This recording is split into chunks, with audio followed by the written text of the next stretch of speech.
B for bags YouTube चॅनलमध्ये तुम्हा सर्वांचे खूप खूप स्वागत. आज आपण एक झोला बॅग तयार करणार आहोत. ही बॅग तयार करण्यासाठी आपण नॉन ओव्हन आणि कापड यांचा वापर केलेला आहे.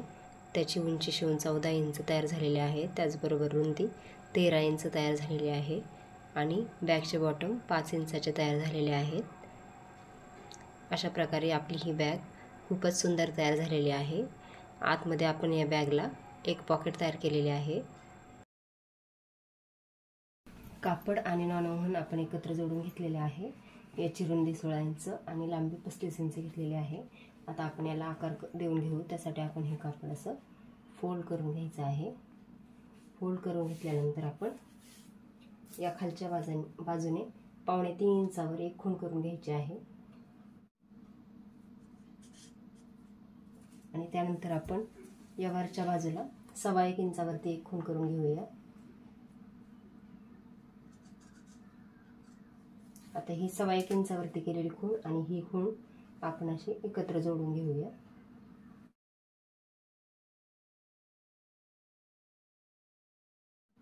आता आपण हा आकार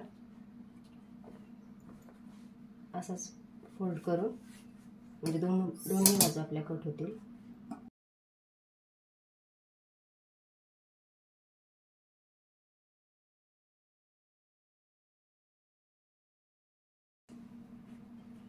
आता आपला हा आकार कट झाल्यानंतर आपण याचा मध्य काढून घ्यायचा आहे.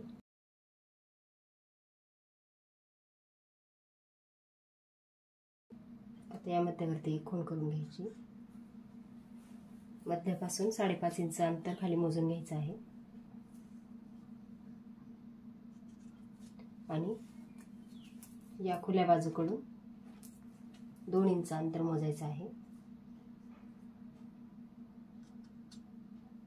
आता आपण ही 2 इंचावरची खूण आणि ही 5.5 इंचाची खूण पट्टीच्या सहाय्याने जोडून घेऊया.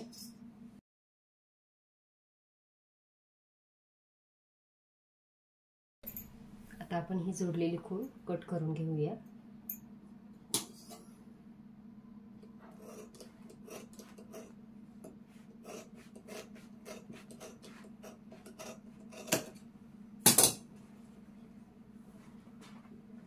अशा प्रकारे आपल्याला आता हा दोन्ही बाजू आपल्या कट करून झालेल्या आहेत.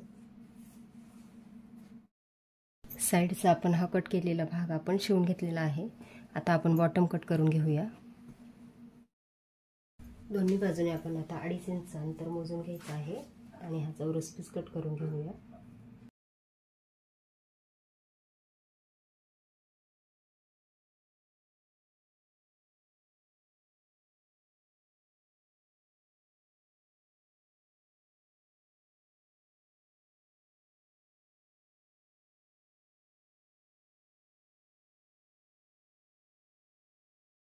बॉटम आपले कट करून झालेले आहेत. आता आपण हे जुन्या ड्रेसमधून अस्तर कट करून घेतलेलं आहे.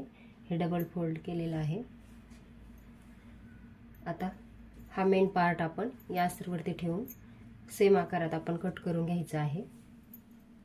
याच आकारात आपण हे अस्तर कट करून घेतलेलं आहे. आता आपण याला पॉकेट जोडणार आहोत. पॉकेट जोडण्यासाठी आपण एक पीस या अस्तरच्या पीसमधून कट करून घेतलेला आहे. त्याची रुंदी 7.5 इंच आणि लांबी 13.5 इंच घेतलेली आहे. हे आपण कापड असं फोल्ड करून याला आपण इथून सुरुवात करून इथपर्यंत आणि इथून सुरुवात करून इथपर्यंत शिलाई करून घेऊया आणि हा भाग सुलट करण्यासाठी शिवायचा ठेवायचा आहे. आता आपण हे पॉकेट असं सुलट करून घेऊया. पॉकेट सुलट करून घेतल्यानंतर हा शिवायचा ठेवलेला भाग आपण असा फोल्ड करून आतमध्ये दुमडून घेतलेला आहे. आता आपण ह्या बॉटम पासून 3 इंचावरती याचा आधी मध्य काढून घेतलेला आहे. ह्या भागाचा मध्य काढून आपण बॉटम पासून खाली 3 इंचावरती एक खूण करून घ्यायची आहे.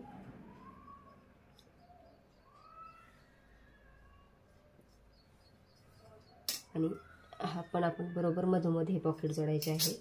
या पॉकेटचा पण आपण असा मध्य काढायचा आहे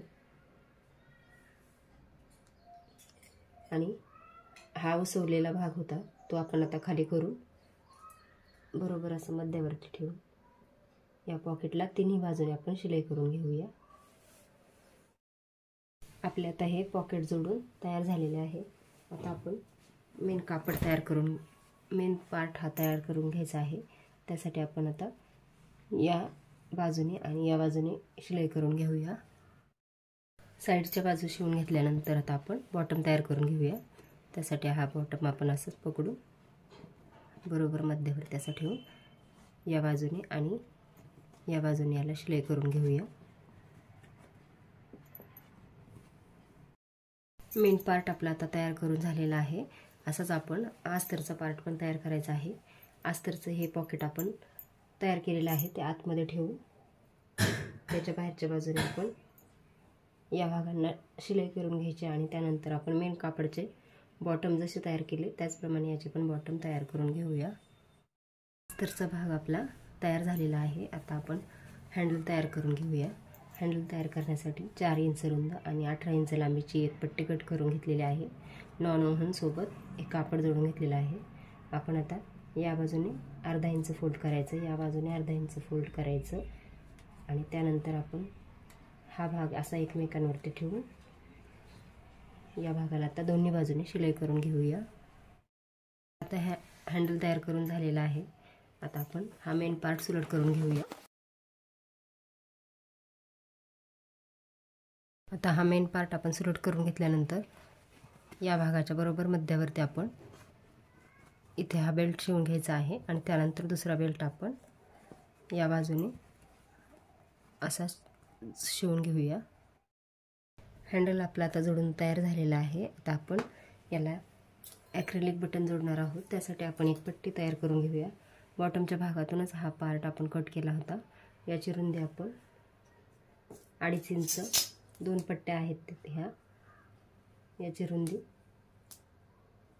2.5 इंच आणि लांबी आपण 4.5 आहे, पण आपण 4 इंच कट करून घेऊया.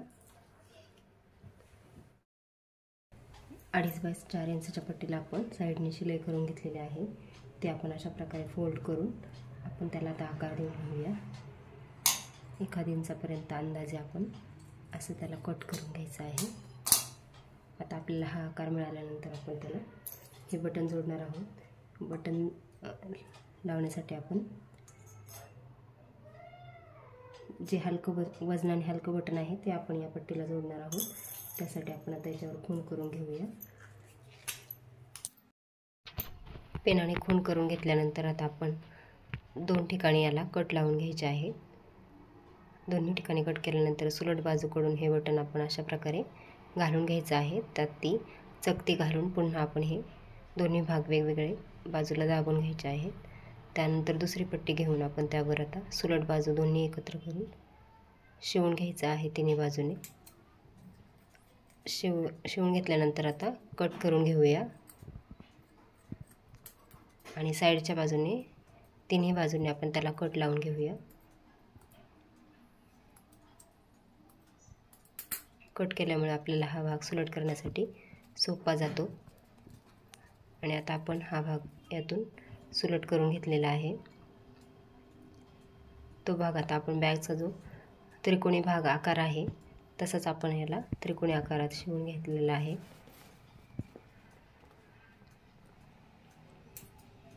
आणि आता आपण जास्तीचा भाग आता कट करून घेऊया.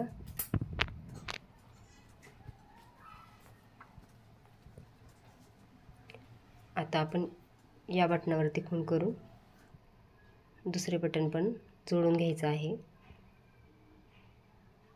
खूण करून घेतल्यानंतर आता आपण 2 ठिकाणी इथे कट लावून दुसरे बटन जोडून घेऊया.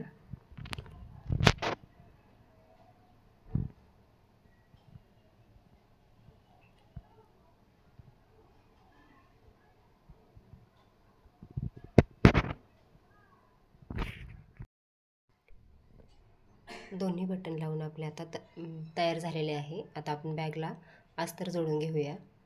अस्तर जोडण्यासाठी आपण हा अस्तरचा उलट भाग बाहेरच ठेवलेला आहे.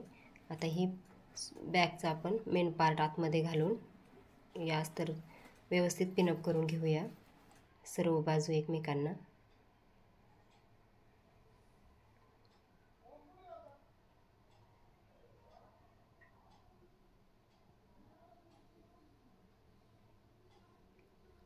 पिनअप करून घेतल्यानंतर आता आपण त्या ठिकाणी व्यवस्थित शिलाई करून घ्यायची आहे। आता ही शिलाई करून झालेली आहे आपली। आता आपण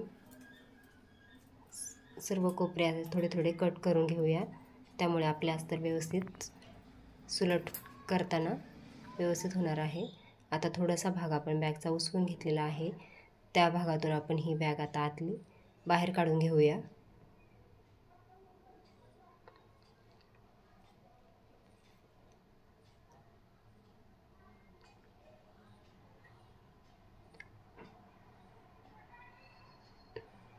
आता यातून बॅग बाहेर काढल्यानंतर उसवलेला जो भाग होता त्या भागाला आपण आता शिलाई करून घ्यायची आहे। आणि आता हा भाग व्यवस्थित फोल्ड करून आपण याच्यावरती एक दाबटीप घालून घेऊया। आता या पूर्ण भागावर आपण दाबटीप घालून घेतलेली आहे।